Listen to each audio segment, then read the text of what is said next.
we try to write our records on the road now. Because of how we did Homesick, it just kind of feels natural now. Well, maybe not so much natural, but it's just got to happen regardless, because I'm not okay with just winging it. I've actually never understood that. I don't understand how bands can just shut down for 3 months out of a 2-year cycle and be like, oh, time to record a new record. We've got nothing for it. I mean, can you imagine that? That's like going to a job interview and writing your resume on the spot. Be like, oh, hold on, I gotta go get it. You know what I mean? It's like, I don't understand that. I'd rather be prepared and have a bunch of stuff that I love, so that's how we try to handle our entire process. How it usually goes is, everybody's pretty understanding of what makes me comfortable to write songs, and what it is 90% of the time it'll just be like a song idea that I figured out, and it's usually just bare bones, like as simple as possible. Like, we're just trying to put together a good song first. So it's like whenever I feel inspired, I always have an acoustic guitar with me. So whenever something hits me, I just got to figure it out, and I got to write it down, and that's it. Like, I write down whatever the words are here in my head, because it's a weird thing. It's like, I don't know. It's like I'm remembering something rather than writing something. So I have to figure out how to play it on guitar, and then after that I'll remember it forever. And then it kind of just goes down the line from there. Like, I'll take the song idea to Kevin, which is our lead guitar player.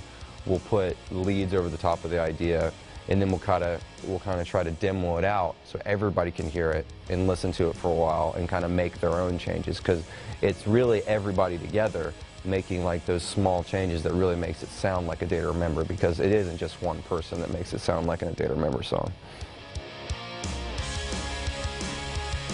Tom is one of the founding members. Me and him kind of made the band. One day he just hit me up and was like, hey, you want to join this band? I was like, yes.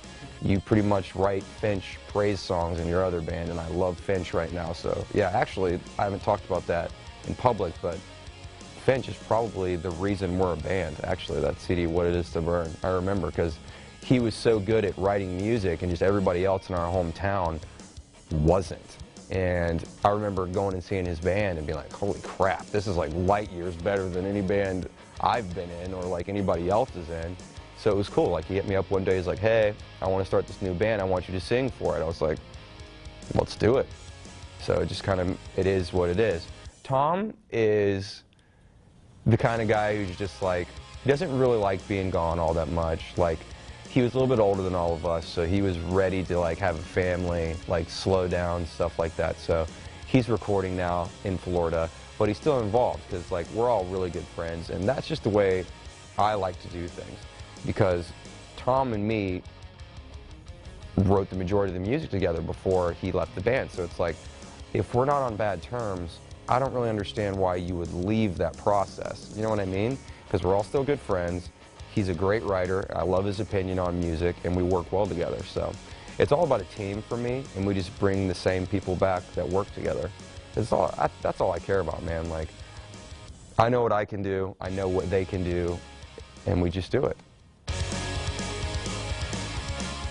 Drew Russ, he's become an amazing director. We're going to put out this new video here pretty soon in the next few weeks for Second Sucks, and holy crap, people are going to freak out. I freaked out. It's the first video that I've ever been a part of that I was sent a first draft of it, and I was like, that's it, I guess. I mean, I don't have anything negative to say, so it's pretty exciting.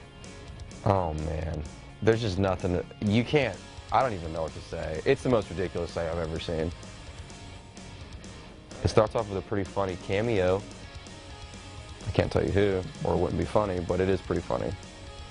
Might be from a boy band. It's just a misunderstanding that we're trying to sort out, that's all. Like, we took something differently than they say they meant it, so we're just gonna see how they feel about it and move on from there. People blew it out of proportion, like, people were like, oh, well, this happened today, or this is being announced. It was never supposed to be announced. It was public record. It's not a big deal. It's just like a, hey, we think this, they don't agree. So that's all it is. Like, regardless of where the record comes out, it comes out. Like, that's our main focus. We're just gonna write music, play music, and we will have a new record out in 2012. So it doesn't really matter to us. Whatever happens, happens.